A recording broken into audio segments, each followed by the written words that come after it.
Halo guys, hari ini aku mau ngasih tahu cara mencari nilai maksimum dari tabel atau kolom pada Excel. Oke, aku di sini punya data satu dan data 2. Untuk mencari nilai maksimum, sebenarnya kita udah tahu nih, pasti hasilnya 273.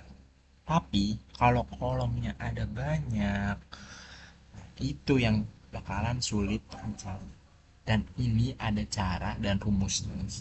Jadi, carinya itu kalian bisa ketik sama dengan sekalian tulis X terus kasih tanda kurung. Nah, kalian direct angka yang ingin kalian mencari nilai maksimalnya. Setelah itu kalian klik enter. Nah, itu kan 273. Kita ke data 2 dan cara kedua. Sebagai ini kan kita tahu nih 533 kan. Bisa kalian klik yang segitiga ini. Cara keduanya, nah kalian klik max. Nah, directnya pakai yang ini, langsung aja kita klik enter. Nah, betul kan?